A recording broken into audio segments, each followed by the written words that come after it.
Excuse me, sir. What are you doing out here? Just waiting for my bus. Why? This isn't a bus stop. What's that in your hand? My walking stick. I'm blind. You're looking straight at me, and that looks like a weapon. I'm not looking at you, sir. I just hear your voice.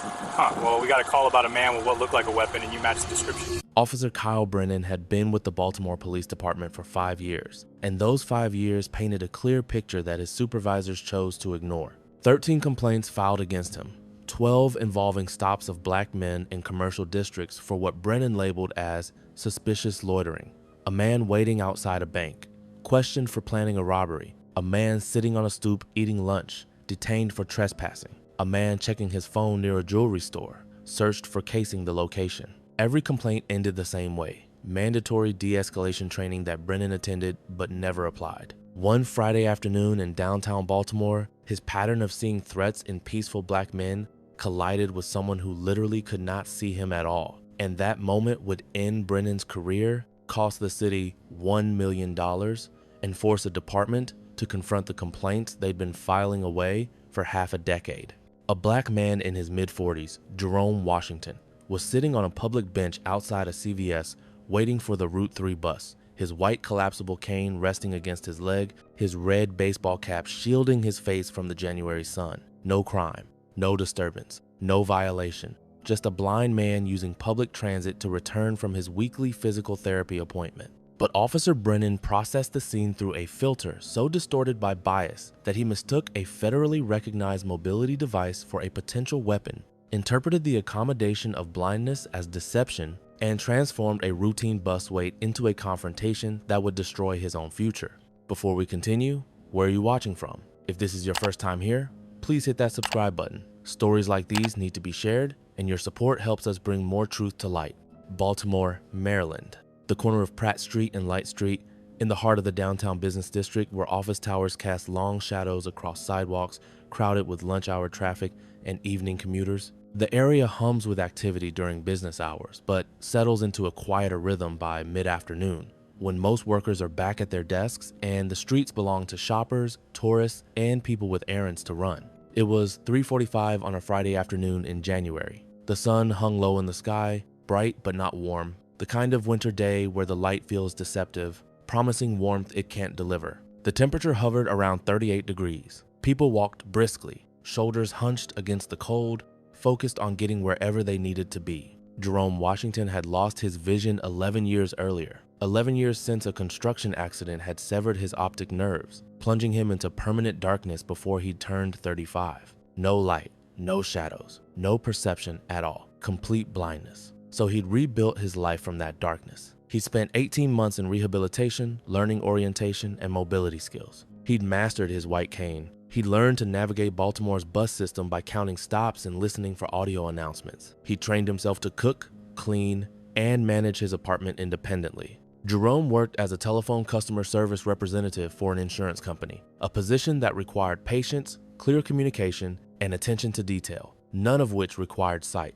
That afternoon, he'd taken a half-day off work to attend his weekly physical therapy session for chronic back pain stemming from the same accident that had taken his vision. The session had gone well. His therapist was 3 blocks from the bus stop. He'd made the walk dozens of times, his cane sweeping the sidewalk ahead of him, the route memorized in his mind. He'd arrived at the bench 5 minutes before his bus was scheduled, so he sat down, folded his cane to a shorter length for easier holding, and waited. His phone was in his pocket, playing a podcast through bone conduction headphones that left his ears open to hear his surroundings, a safety measure blind pedestrians use to stay aware of traffic and approaching people. He was precisely where he needed to be, doing exactly what thousands of people do every day, waiting for public transportation with the mobility aid that federal law protects and society should recognize. But Officer Kyle Brennan didn't recognize anything except his own assumptions. Brennan had been assigned to downtown patrol for 4 of his 5 years with Baltimore PD. His supervisors described him as hypervigilant, someone who reported more suspicious activity than any other officer on his shift.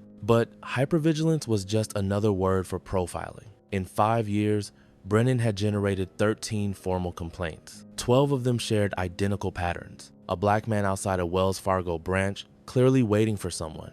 Brennan stopped him, demanded ID, accused him of planning criminal activity. The man was a bank customer waiting for his wife. Complaint filed.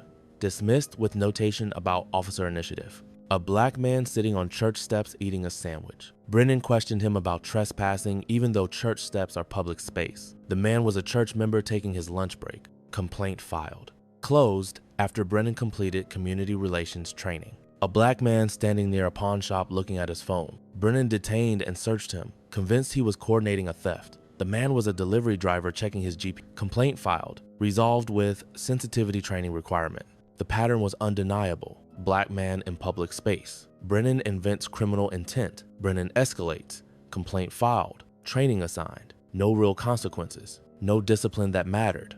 Brennan's training sergeant had flagged him for aggressive profiling during his probationary period, but ultimately approved him because Baltimore PD's staffing crisis meant they couldn't afford to lose warm bodies who passed the basic competency tests. So Brennan kept patrolling, his biases unchallenged, his pattern unbroken, his supervisors filing his complaints in folders that gathered dust. That afternoon, dispatch received an anonymous call. Suspicious male near Pratt and Light, possibly armed, dark clothing, red hat, sitting alone with what looked like a pipe or club. Black male, mid-40s, appeared to be watching the CVS. Brennan responded within minutes. This was the kind of call he lived for. Proactive intervention. Stopping crime before it happened. He didn't question the caller's perception. He didn't consider alternative explanations. He simply responded with the assumption that where there was smoke, there had to be fire. He pulled his patrol car to the curb and scanned the area. There, on a red bench outside the CVS, a black man, red baseball cap, dark sunglasses,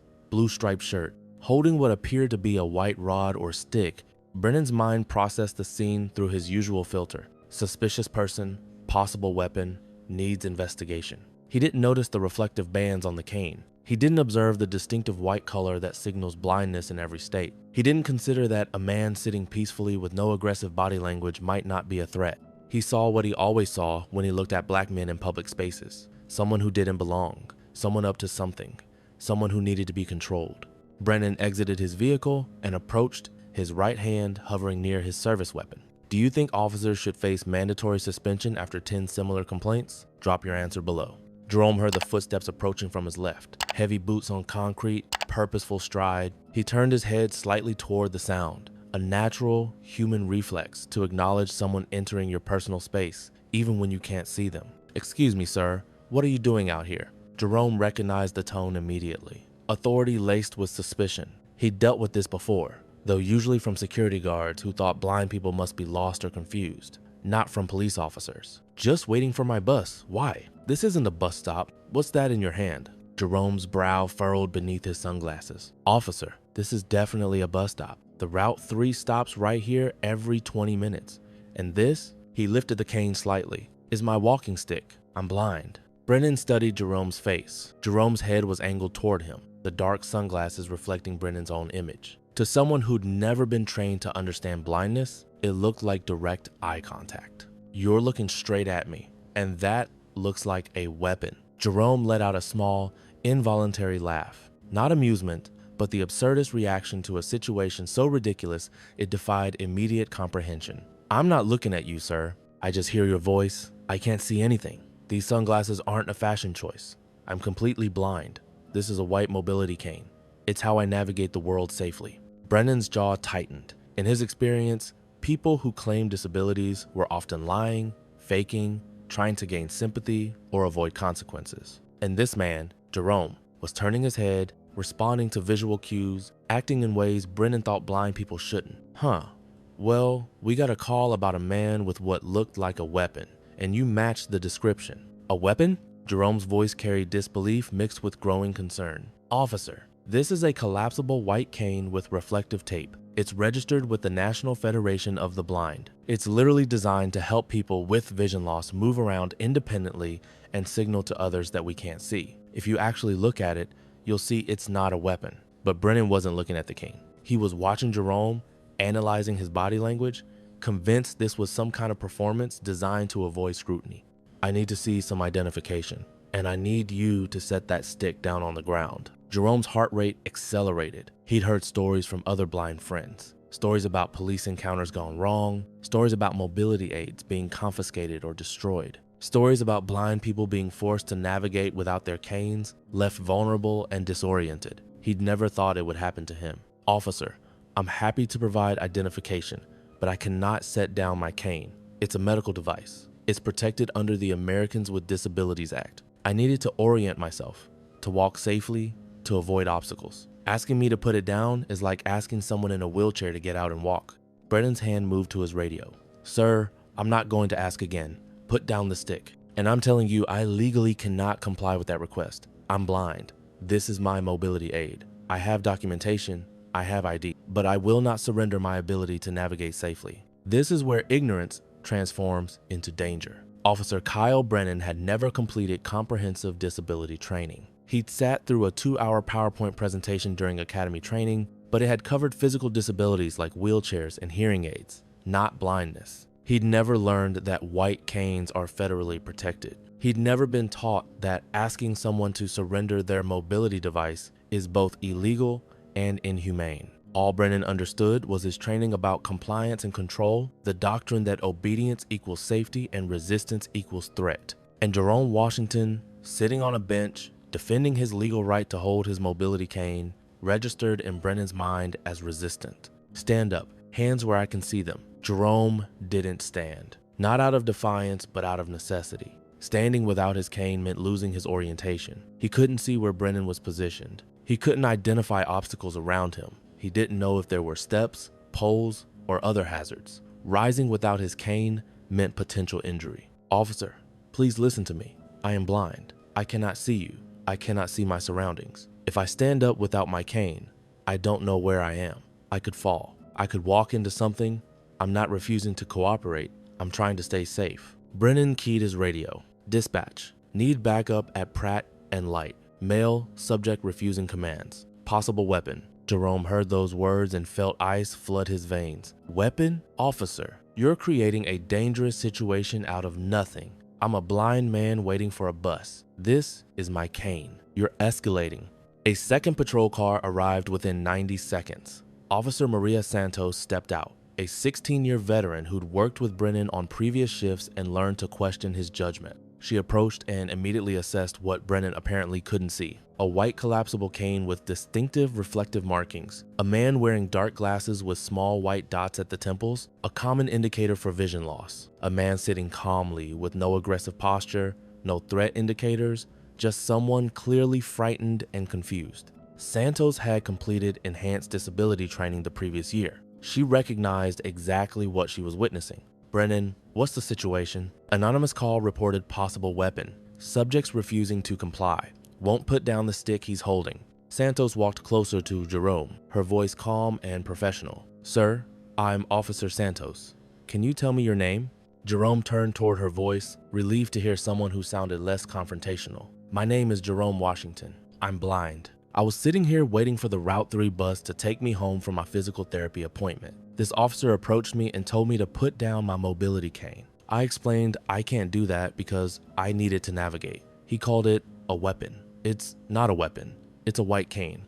I'm registered with the NFB. I have my ID. I just want to go home. Santos examined the cane closely. White body, black grip, reflective red bands at regular intervals, collapsible sections. Everything about it screamed mobility aid, not weapon. Brennan, Santos said quietly, her tone sharp with restrained anger. That's a white cane. He's blind. This is a federally protected mobility device. He keeps looking at me. He's orienting to your voice. That's what people do when they can't see. Blind individuals turn their heads towards sound. That's not vision. That's hearing. Santos turned back to Jerome. Mr. Washington, I apologize for this encounter. You're not in any trouble. You have every legal right to wait here for your bus. Jerome exhaled slowly. Thank you, Officer Santos. Santos turned back to Brennan, her voice dropping to an angry whisper. Do you have any idea what you just did? You stopped a blind man for holding his cane. You called a mobility device a weapon. You demanded he surrender the one tool that allows him to move independently.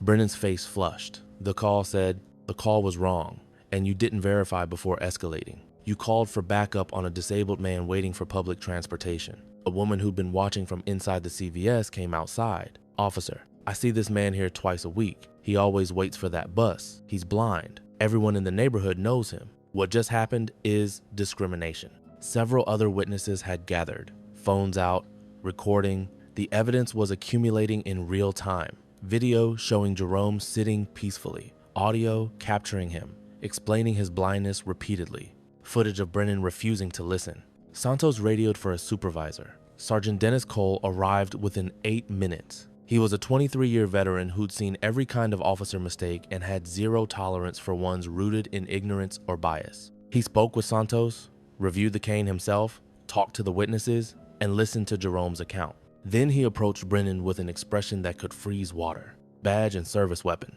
Administrative leave. Effective now. Brennan's eyes widened. Sergeant, I responded to a weapons call. You stopped a blind man for using his white cane. You called a federally protected disability aid a weapon. You demanded he surrender his ability to navigate. You created an ADA violation that's now documented by multiple witnesses with video evidence. Badge.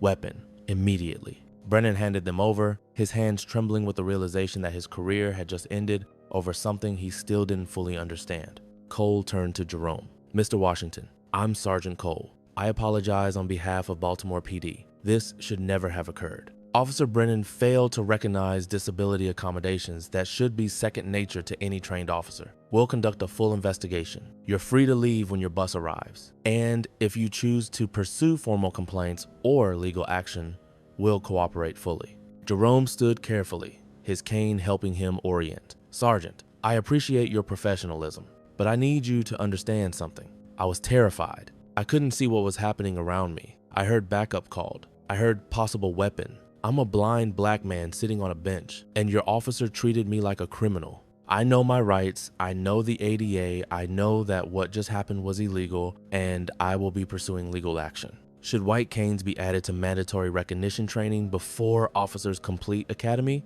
Let me know what you think.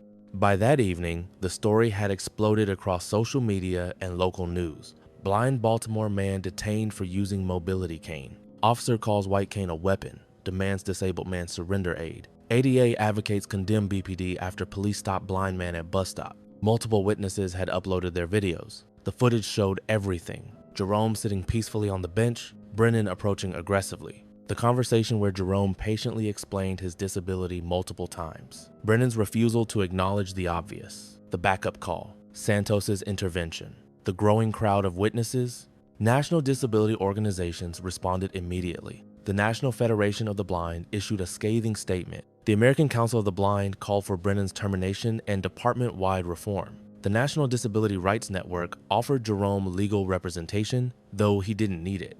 He hired a civil rights attorney who specialized in ADA violations within 24 hours. The lawsuit named Officer Kyle Brennan, the supervisors who dismissed his 13 previous complaints, and Baltimore PD. The claims were comprehensive. Disability discrimination under the Americans with Disabilities Act. Unlawful detention without reasonable suspicion or probable cause. Failure to provide reasonable accommodation for disability. Violation of federal civil rights. Intentional infliction of emotional distress. Deliberate indifference by the department to Brennan's documented pattern of discriminatory stops. The complaint included Brennan's complete disciplinary record. 13 formal complaints over 5 years. 12 involving black men in public spaces. Every single one dismissed with training that was never enforced. Not one resulting in meaningful discipline. Baltimore city attorneys examined the case and arrived at an unavoidable conclusion. The city had no defense. Body camera footage captured Brennan stopping a blind man with an obviously identifiable white cane. Audio recorded Jerome explaining his disability in clear, patient terms. Video showed Brennan escalating despite those explanations. Witnesses corroborated every detail. The ADA violations were textbook. The civil rights violations were undeniable. The city settled 14 months later. $1 million paid to Jerome Washington, among the largest disability discrimination settlements in Maryland history. Officer Kyle Brennan was terminated 9 weeks after the incident. The termination letter was exhaustive and unequivocal. Officer Brennan detained a disabled individual for utilizing a federally protected mobility aid. He demonstrated fundamental ignorance of disability accommodations despite available training. He treated a white cane, the universal symbol of blindness, as a potential weapon. He escalated a non-threatening situation, requiring supervisor intervention and creating significant liability for the department. His established pattern of discriminatory stops, documented through 13 complaints over 5 years, reveals an inability to serve without bias. Employment terminated immediately without appeal. Brennan's name was entered into the National Decertification Index. His law enforcement career ended permanently. In every state, he attempted to appeal through his union. The union reviewed the body camera footage showing Brennan calling a white cane a weapon and declined to contest the termination. No defense existed. Brennan released a brief statement through legal counsel. I failed to properly identify Mr. Washington's mobility device and did not adequately apply disability awareness training. I accept responsibility. Jerome Washington's response was direct and powerful. Officer Brennan didn't fail to identify my cane. He refused to listen when I identified it for him multiple times. He chose to see a weapon because he'd already decided I was a threat. That's not a training failure. That's a character failure enabled by a department that ignored 13 complaints. Baltimore PD faced intense scrutiny from multiple angles. How had Brennan continued patrolling with 13 complaints? Why was disability awareness training optional rather than mandatory? What accountability measures existed for officers with documented patterns of discrimination? Internal Affairs launched a systemic review. Their findings confirmed what advocates had argued for years. Complaints documented but not investigated thoroughly. Training requirements assigned but never verified for completion. Supervisors who prioritized officer retention over community protection. No mandatory education on disability rights despite Baltimore's substantial disabled population. Reforms were announced 11 months later. Mandatory comprehensive disability awareness training prior to solo patrol. Automatic investigation triggered by 3 similar complaints within 2 years. Real-time body camera review for all encounters involving disability accommodations. Formal partnership with disability rights organizations for ongoing officer education. Extended field training period with enhanced evaluation protocols. Jerome Washington testified before the Baltimore City Council. His testimony was clear, measured, and devastating.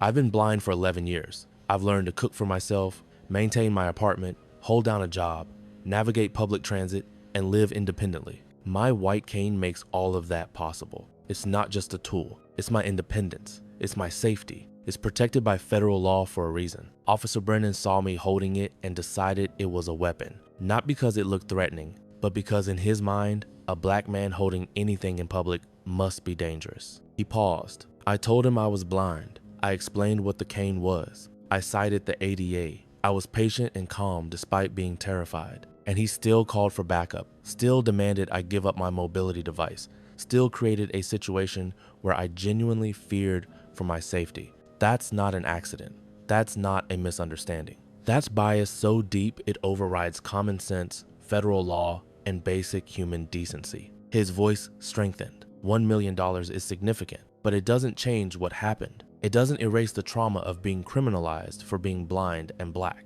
It doesn't restore my sense of safety when I'm waiting for a bus, and it doesn't prevent the next Kyle Brennan from stopping the next blind person who happens to be black and holding a white cane. Why do some officers interpret disability accommodations as suspicious behavior? Comment your thoughts. This wasn't about one Friday afternoon. This wasn't about one bus stop. This was about a system that allowed Kyle Brennan to profile people for 5 years without meaningful consequences. 13 complaints, 12 involving black men. All documented, all filed away, all dismissed with training that changed nothing. The Americans with Disabilities Act became federal law in 1990. More than 3 decades of legal protections, more than 30 years of requirements that mobility devices be recognized and accommodated. And yet Officer Brennan, in 2024, didn't know that a white cane signifies blindness. He didn't recognize the most universally understood symbol of vision loss. He didn't understand that demanding someone surrender their cane is functionally identical to demanding they accept helplessness. That's not individual ignorance. That's institutional failure. Jerome Washington paid the price. Traumatized at a bus stop, criminalized for being blind, forced to defend his right to basic independence in public, Kyle Brennan's career is over. That's accountability. The city paid $1 million. That's justice. But money doesn't eliminate fear. Terminations don't undo psychological harm. And reforms implemented after 13 complaints are reforms that came 12 complaints too late. The real question is, what changes now? Do departments finally mandate disability awareness before officers patrol alone? Do they finally treat the 3rd complaint with the seriousness of the 13th? Do they finally understand that profiling extends beyond race to include any characteristic that makes someone appear different, threatening, other to officers trained to see danger everywhere? Because if we don't fix the system that kept Kyle Brennan patrolling through 13 complaints, if we don't address the culture that treats disability as deception rather than diversity, then we're simply waiting for the next officer, the next victim, the next blind person stopped for holding a cane. Comment if this should be federal law. Any officer who detains someone for using a federally protected disability aid faces immediate permanent decertification. No retraining, no appeals, automatic termination. And if you believe these stories matter, if you think awareness creates accountability and accountability creates change, then hit that subscribe button, because we're continuing to expose these patterns. We're continuing to demand better. We're continuing to fight for the disabled, the marginalized, the people who deserve to exist without fear. This isn't just about one officer or one blind man. It's about all of us and the system we refuse to tolerate.